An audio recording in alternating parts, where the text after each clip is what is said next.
The little stories girls used to be making up, Wattpad stories, bruh. It was something to be seen. Most of these people, I think, wanted to be solo artists to begin with, and then you get dragged into a group. Yeah. What's she mean? Yeah. Ugh.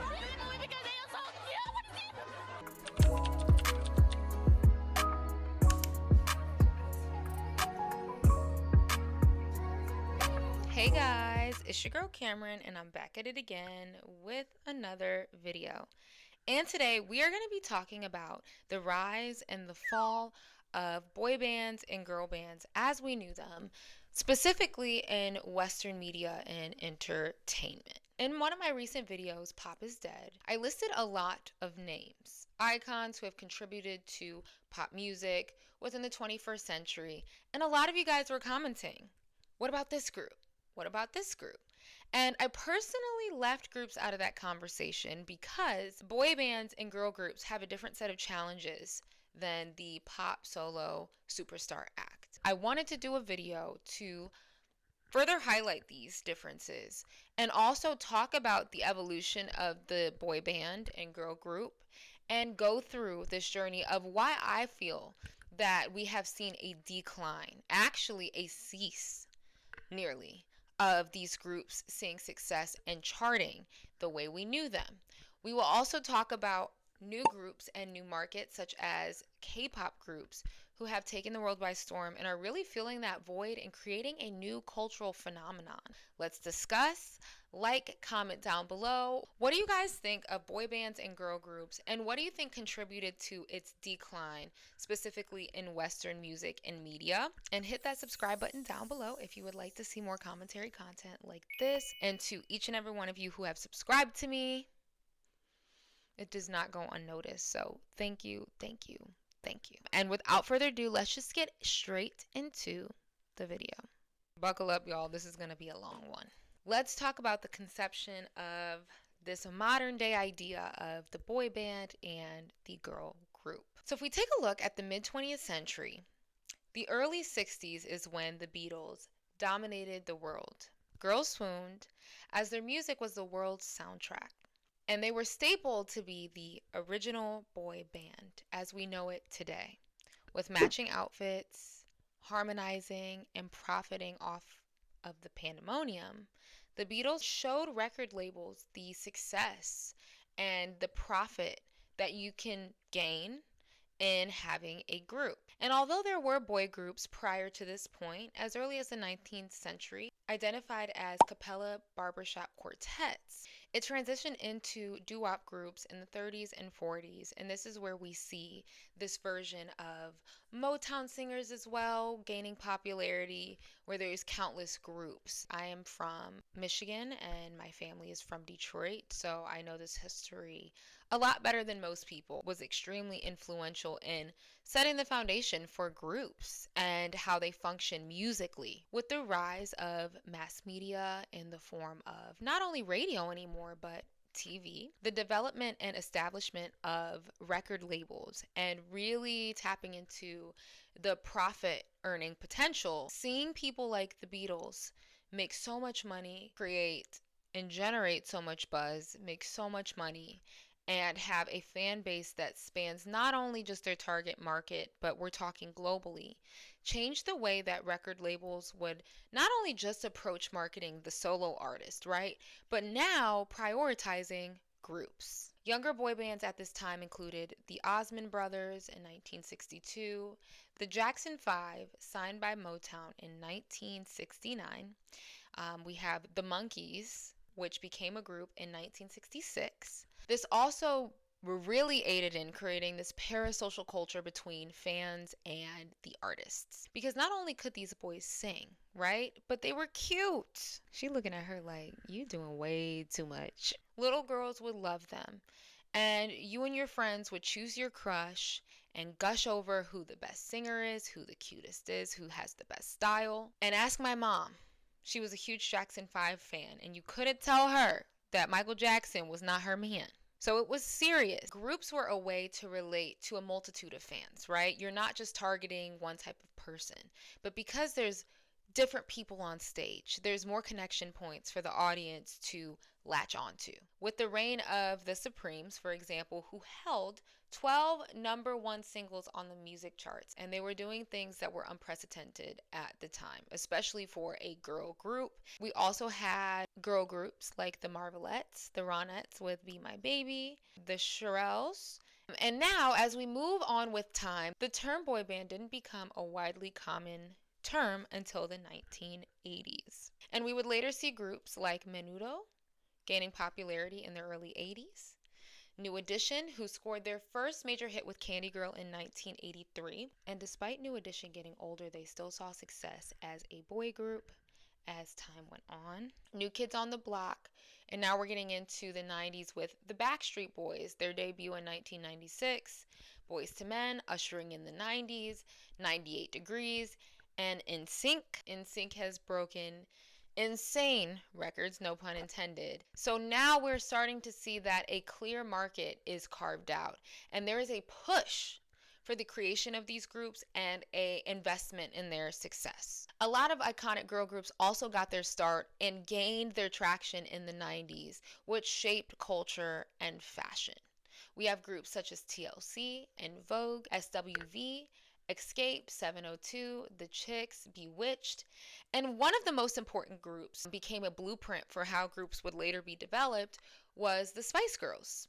And they became the most commercially successful British group since the Beatles. With each girl's looks and personalities carefully crafted and curated, and it spoke to young girls, it spoke to an array of audiences because people could pick their girl, they could pick their point of connection for the group. And now, as we usher in to the early 2000s, but we did see a lot of girl groups at this time. We have girl groups such as Black, Cherish, 3LW, Danity Kane, Play, the Pussycat Dolls, and most importantly, Destiny's Child. There were a few popular boy bands at that time in the early 2000s, such as B2K, 112, B5, Hanson, Westlife are also notable mentions. And into the mid 2000s to the early 2010s, Disney took a stab at the boy band, and we saw the development of the Jonas Brothers, and they saw major success. And the Cheetah Girls cannot be left out of the girl group conversation when we talk about Disney. I was their number one fan, still am, and they had major success. Big Time Rush was another boy band that saw success. They were initially created from a TV show, but they also had hits, most popularly known as Boyfriend. That is probably their biggest hit. That's a banger. Another major group that a lot of black youth, I know we were into it. We got Mindless Behavior. I know you already knew what I was going to say. You had Prodigy, Princeton, Ray Ray, Rock Royal. Guys, if you know, you know. Like,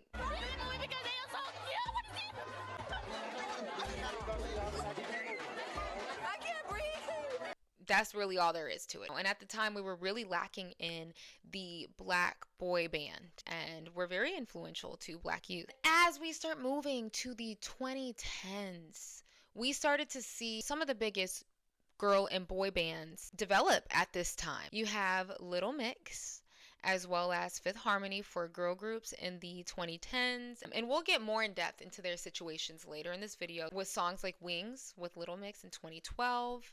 Charting extremely high, as well as Work From Home from Fifth Harmony that rise to number 4 on the US Top 100 Billboard. These girl groups saw major success. And there were also a couple boy bands that were very popular, like Five Sauce, 5SOS. Guys, I was not a fan, so don't kill me in the comments. And The Wanted. But we have to talk about the biggest boy band of the time, One Direction. This was the boy band to end all boy bands. Let's get into it. So One Direction debuted their first album, Up All Night, in 2011 after being introduced to the world via X Factor in 2010. Each boy auditioned individually. Oh, it's what you do to me. Simon Cowell put this group together with the help of the judges, and they ended up winning that season. They were a group that was handcrafted. not necessarily by choice. And they were extremely successful, and they changed the way boy bands would be viewed and consumed. The group became the first boy band in U.S. chart history to record 2 #1 albums in the same calendar year. They were the first group to debut at #1 with their first 4 albums in the U.S., Up All Night, Take Me Home, Midnight Memories, and 4. They were the first UK group to debut at #1 in the US with debut album.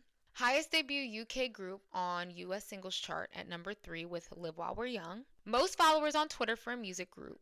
And most subscribers for a band at the time on YouTube. And if you were a teenager at the time, you know the lore, you know the fandoms, the little stories girls used to be making up, Wattpad stories, bruh. It was something to be seen. Keep calm and love One Direction. If you know, you know. They even embarked on 4 world tours, which 2 of them were all stadium. The band's Where We Are tour in support of Midnight Memories was the highest grossing concert tour in 2014 and is the highest grossing tour by a vocal group in history. Did you hear? In history. And the 15th highest grossing concert tour of all time. If that doesn't tell you anything, I don't know what does. Plus, we're mixing the age of social media. So let's talk about why these groups work. Why did they work so absolutely well? Well, there was mass appeal. We touched on this briefly at the beginning of the video, but the solo artist couldn't always appeal to a mass audience. You have one person to connect with, stand on that stage, and convince people ultimately to buy into that person's brand. But with a group, you're working with roughly 4 to 5 girls or guys, which means that there's more options and more possibilities in branding and marketing. And they realized it was important to curate personalities, styles, and sounds for each individual member. And this could speak to an array of fans, further making your fan base much larger than you possibly could if you were just a solo act. If you think of the Jackson 5, the brothers were a variety of ages. So think of Michael being the youngest, Jackie being the oldest. So you had a group that could speak to a variety of age ranges, right? It didn't just have to be a kiddish group. It didn't just have to be an adult group. And this really aided in their popularity. And girls literally being obsessed with them because there was 5 of them. Look at the Spice Girls. They're probably the best example of carefully curating personalities and personas for their artists. But you had Sporty Spice, Scary Spice, Baby Spice, Ginger Spice, and Posh Spice. Their aesthetic was very on point. Every performance, every song, every interview, you were able to catch a glimpse of that marketed, that engineered personality for each girl. And young girls could choose the girl that they most related to and could see themselves as being represented. Discussing different personas, Zayn in an interview talked about how he was labeled the moody one out of One Direction. And he himself said it was all a marketing scheme. He even compared it to personas of the Teletubbies or the Spice Girls. So they started using this formula with groups to further solidify each member and give them their own identity. And for labels, another benefit was the groups felt like an infinite money hack for labels. Merchandising, selling the merch, selling the idea, and for labels to make bucks, okay? Make money. And it's funny when you think about selling the idea of a boy band. One Direction actually did something genius with their Night Changes video where each boy appeared to be taking a viewer on the date. It was actually really genius, but think about how they're further encouraging like these parasocial relationships from fan to group member. And I say this all the time, I think groups have really exposed how parasocial relationships can get very kind of eerie. Seriously. That's from Mr. Styles. Very weird. And we see this with how successfully boy bands particularly were able to connect and latch on to their female audiences. So now we're going to talk about what y'all came here for. Essentially the fall of these groups and why these groups didn't work. So 1, there is simply a difficulty in keeping groups together. Point blank, period. Let's talk about a couple major breakups that I think are important in this conversation. One Direction's breakup. Zayn left the group in 2015 in the middle of their world tour. And although at the time he attributed it to stress, Zayn would later open up about what really happened and why he left the group. In the Call Her Daddy episode dated July 2023, he said, quote, "There were obviously underlying issues within our friendships. We'd gotten sick of each other, if I'm being completely honest. And they had been working together for about 5 years of intensity. You're not dealing with one person, you're dealing with 4 other personalities. And this prompted the group to eventually dissolve fully, and they would all go on to pursue their solo careers and solo endeavors. Fifth Harmony also had a breakup that was pretty dramatic. Oh my God! Oh, geez! If you know anything about anything, you always know that there was some sort of observed tension between the group, particularly between the girls and Camila. The artist that inspired me to songwrite was Taylor Swift. I listened to... Do you have any tour plans happening soon? My favorite thing about the UK... Your beautiful eyes stare right into mine. Taylor, my friend Taylor Swift. Okay. She invited me over because cool. texting and she asked me what I was gonna do for my birthday, and at the time I wasn't doing anything. I was just like eating with my family. She's like, "Oh, well." Wait, I don't know if I can. Fifth Harmony, straight ahead, hold that right there, big smile. And there's a slew of videos on the internet where you can see this tension or awkwardness. Like, almost, do they like each other? Do they like her? Do they not like her? And I do think that there was some truth. Whether there were fans digging into things that maybe didn't exist, I really think fans were onto something when they said that some of these girls, they did not seem like they liked each other. There was tension. They were also on X Factor in the US in 2012. They each auditioned individually and were placed together. You guys see the pattern here. Like, most of these people, I think, wanted to be solo artists to begin with, and then you get dragged into a group. Multiple group members comes different experiences, and it's way easier to compare, which in turn can create isolation and tension in a group. Normani has talked about being racially taunted by fans in her group. The girls didn't experience things the way I did, she said. She said she was often only relegated to background vocals, and she also expressed being the least followed in the group. She often questioned, is it because I'm black or is it because I'm not talented?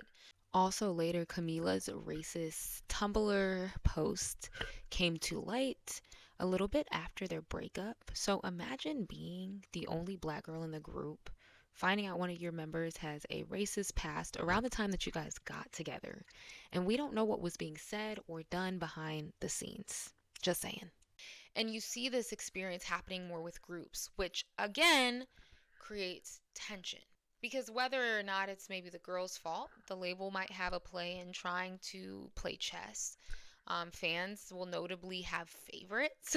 Fans will treat people different. And with Camila's exit, there was drama there because Fifth Harmony claimed that her decision was relayed to the group via her representatives. And Camila claims leaving her kind of blindsided, even though she did want to go solo. So there was drama around that. And this situation further aided in the theory that girls don't get along, girl groups are too much trouble, it's too much drama, it's too much cattiness. I think it's deeper than that. But on the surface, I think that was the perception from their breakup. One big breakup I want to talk about as well, a major key player in the 2010s was Little Mix. Little Mix were also discovered by X Factor UK in 2011. They also individually auditioned and were placed together. In a girl group, and your face just moved up, and that means it's not a good idea. I was thinking, oh no, not a girl group. I can't be in a girl group. They became the first girl band to win X Factor, and with hits like Wings, DNA, Salute, and Black Magic, they were stars, right? They were probably the most successful girl group within this time frame, rivaling One Direction. Obviously, One Direction was in their own little situation, but I want to make it clear, Little Mix was huge. Their group seemed pretty unified. But again, similar to what Normani experienced, here comes the group, and unintentionally maybe feeling split because of fans and experiences that differ. Leanne talks about racism and how she experienced it. She said, being the black girl in the band and people identifying me as the black girl, I really wanted to explore why I felt so overlooked, so shadowed, and it was down to my color. And she did create a documentary called Race, Pop, and Power. Again, we see certain members, particularly black members of groups, because sometimes we're placed in these groups to fill a quota, feeling different, and this aids in reasons why people want to leave the group, and it's valid. Now, when we talk about the breakup, Jessie Nelson left the group. The news broke out December 13th, 2020. She said, quote, "The truth is, recently being in the band has taken a toll on my mental health. I find constant pressure being in a girl group and living up to the expectations are really hard. I'm telling you, comparison kills. And with groups, it's inescapable because your teammates are the people you're being compared to." And years later with Little Mix, Jessie Nelson released her single Boys in October 2021. And it was a mockery. It was a joke. It was a joke of a single. The blackfishing was not it. The look was not it. That was not it. And this whole situation actually triggered some social media back and forth between Jessie Nelson, tension between the group. Nicki Minaj, of course, was involved in this spat. If you want a solo career, baby girl, just say that. If that's the case, tell all of these singers that y'all follow and all of these reality TV people that y'all follow, tell them to take off their spray tan and their tans and their lips and their everything they're doing. That means the black girls can't wear a long blonde weave wig down to our feet. Yeah. What she mean? Yeah. Ugh. Leanne said, quote, "Capitalizing on aspects of blackness without having to endure the daily realities of the black experience is problematic and harmful to people of colors." She said this in regard to Jessie Nelson's single and video and the beef that ensued on social media because of it. So again, things that seemed amicably ending didn't maybe turn out to be so amicable, or other things came up to put the nail in the coffin. Another reason why these groups don't work. The idea that groups constantly change, and it almost feels like more of a formulaic equation, right? So you have people being put in, put out, switch up and down, and this makes it hard to really create a strong foundation and a sense of unity. If we talk about group dynamics and an ever-changing group, we can talk about Destiny's Child. The most common iteration that majority of people know is Beyonce, Kelly, and Michelle. But there were other people in the group over time, such as LaToya Luckett, Latavia Robertson, and Farrah Franklin. And I know there was tension between the group, some favoritism, and some bad blood. We were watching BET and we heard world premiere, Say My Name video. Over the next 4 minutes and 31 seconds, Latavia and LaToya watch two new girls steal their destiny. Wow. 7 years down the drain, just like that. They were very, very aware of everything before it was done. I want to clear it up to everybody out there who doesn't know, but LaToya and I, we never quit the group. I think the girls have kind of gotten past it, but it's undeniable with the drama piece, but also groups constantly changing. Mindless Behavior was another group that had this ever-changing moment to try to save the group. After Prodigy left, they had different iterations of the group, and I know Princeton was the last standing, and they had like 2 other kids. It didn't work out. Another factor as to why groups don't work, because a lot of these groups did not get paid properly. We can look at TLC, for example. Despite major hits like No Scrubs, Waterfalls, Baby Baby Baby, and also despite winning a Grammy for Best R&B Album, Crazy Sexy Cool, they filed for Chapter 11 bankruptcy on July 3rd, 1995 with a debt of $3.5 million, guys. Their songs are still playing today. And they were broke. We are the biggest selling female group ever, and we are broke as broke can be. And trust me, you can sell 10 million albums and be broke if you have greedy people behind you. And whether it was mismanagement, as they described, and the overwhelming expenses of not only having to pay for one person, 3 people, or if you're talking about other groups, 4 or 5 people, plus teams, plus glam, plus wardrobe, the money and the expenses rack up. And they also only received 56 cents for each album they sold, and less for each single, which had to be split 3 ways. So this left each star with only $50,000 roughly a year, which is a measly amount for a girl group that had a multi-million selling album. We're talking about at the height of their career. And NSYNC even had this issue with mismanagement and also being broke earlier in their career despite having hit songs, right, playing on the radio. And we see this a lot with groups. Did you make any money out of it? No, not a whole lot. No, not a whole. Did they put you on a wage? Yes. Yeah, that's what I saw. What are some of the biggest misconceptions people have about your lives? I think that we're rich. Oh, it's like, why are y'all sitting in the back of the plane? We're literally more broke than we were before. Yeah, we are. Even down when it comes to eating, we have like Ritz crackers for dinner. Less to do with the music, but the loss of the preteen/teenage market. Teen girls have driven the market for boy bands and girl groups for as long as we can remember. And with the preteen and teen demographic no longer being as etched out or carved out as it was previously, there isn't a demographic enough to drive the popularity of these groups. As discussed in my Preteens Don't Exist video, due to TikTok and social media homogenizing markets, teens tend to look to adult trends, consume adult content. There's less of a differentiation, and those markets don't really exist in the way that they did. Look at the 10-year-old Sephora kids. That tells you that kids' interests have absolutely shifted. And there is an erasure of preteen and childhood in mass media. But they're not really interested in like the bubblegum and childish nature of the classic representation of what a boy band used to be or what a girl group used to be. They're not going to buy heaps of merchandise. They're not reading Tiger Beat because it doesn't exist. And I don't really think they're putting in the same energy or effort into fighting over who's the cutest in the group, right? I think there's other things that they're more concerned with. At some point, someone always wants to go solo. Okay?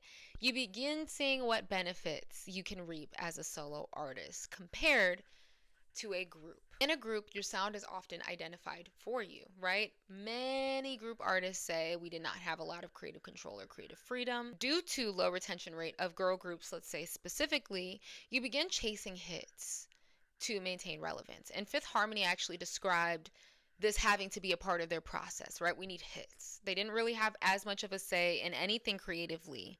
And for example, in 4 years across 2 albums, the group's members were only credited on one song, All in My Head, Flex, where their names appeared along 17 others. When we also discuss how each member tends to have their own styles, influences, and backgrounds, you have a hard time dictating what the sound is going to be. So often the label will cut in and kind of figure out what lane that you need to be in. And a lot of this creative stifling that happens is a reason why a lot of these artists go solo, as Camila did. She felt caged. She felt like creatively she couldn't make the music that she wanted to.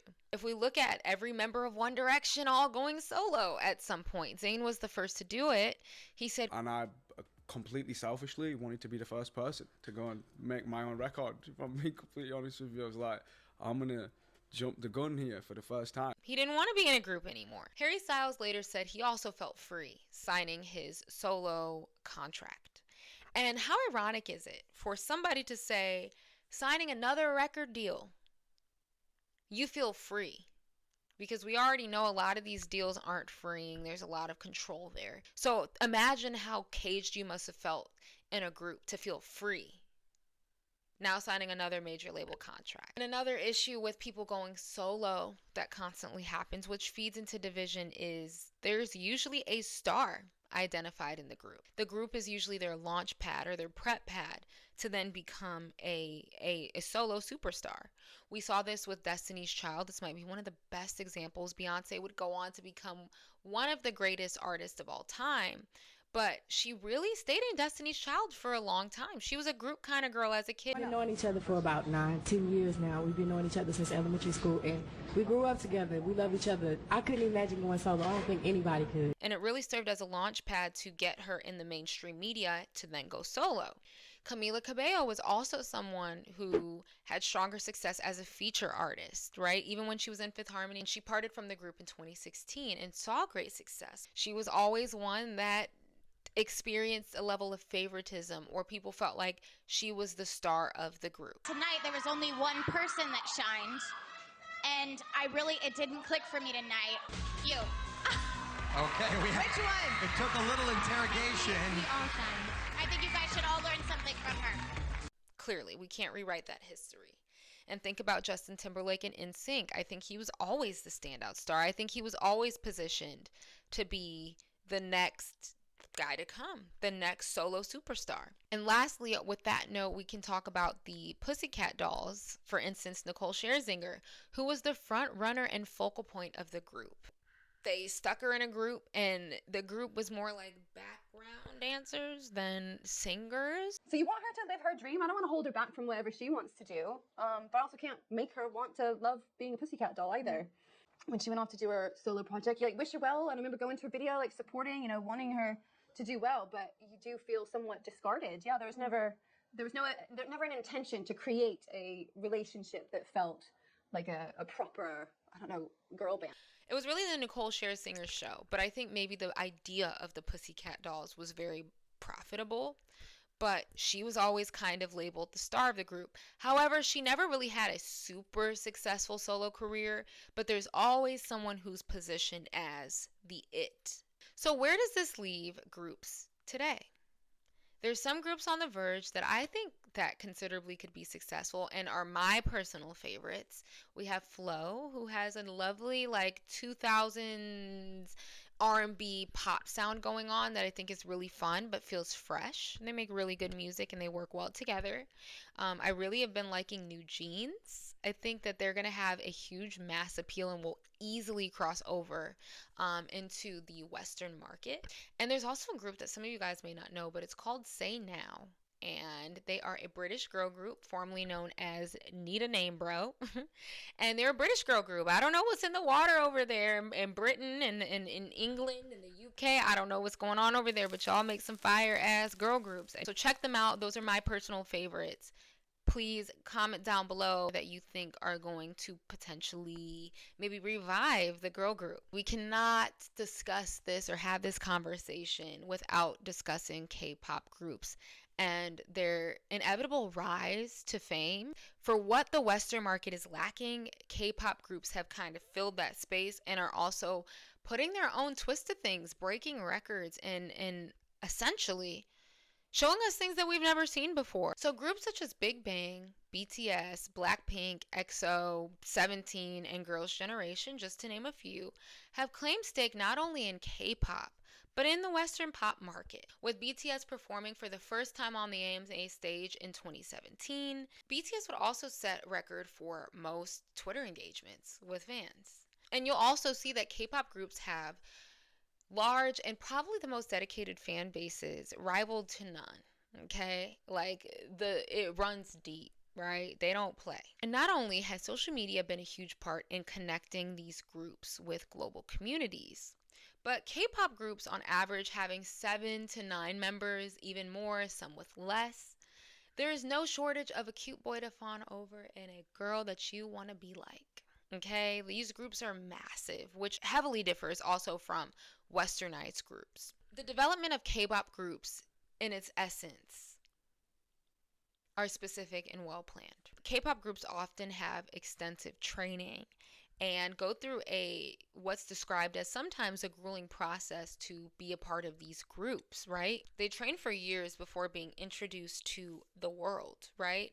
Years before we even know who this person is. They're training. They craft skills such as singing, dancing, acting, and even learning foreign languages. Some people even stay in facilities where there's dance studios, recording studios, and dormitories where this is their life. Trained to be an idol and to be put in a group and potentially be chosen to be in a group. From this article from kpoplife.com, they say, quote, once a trainee has been deemed ready, they are given the opportunity to debut as a part of a K-pop group.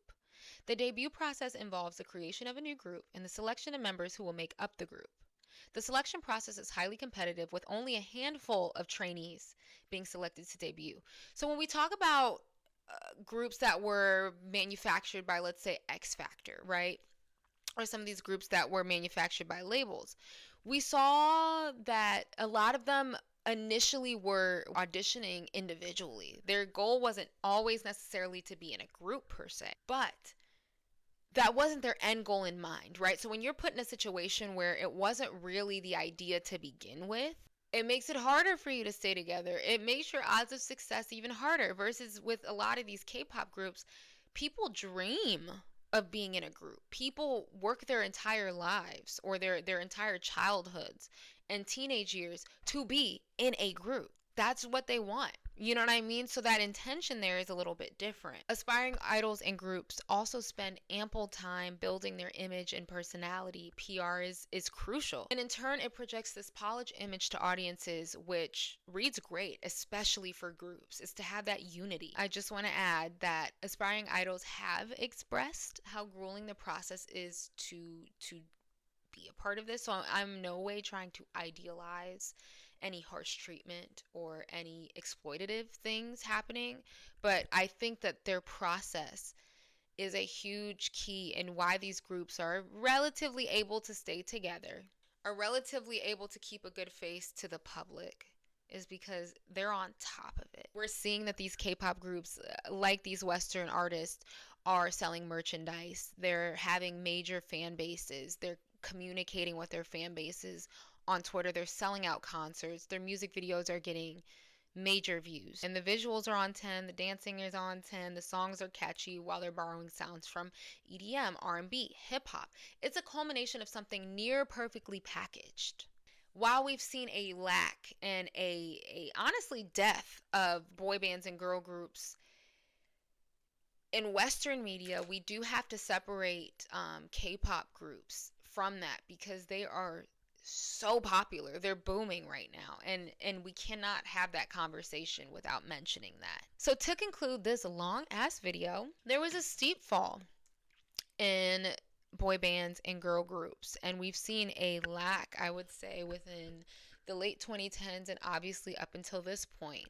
There are a few people I listed and a few groups that I think are on their way that could potentially be big, but I think because the market has changed so much, I'm not really sure if we'll ever see what we saw with the Beatles or what we saw with One Direction or even like a Little Mix or Spice Girls. I don't know if we will ever see that again with a Western group because I simply don't think a lot of labels want to take that risk, right? Or see the profitability in today's market with it. I want you to comment down below. What do you guys think about boy bands and girl groups? So let's chat about it down below. Hit that subscribe button. We are on the way to 10 freaking K. I thank each and every one of you guys for watching, and I will see you guys in my next video.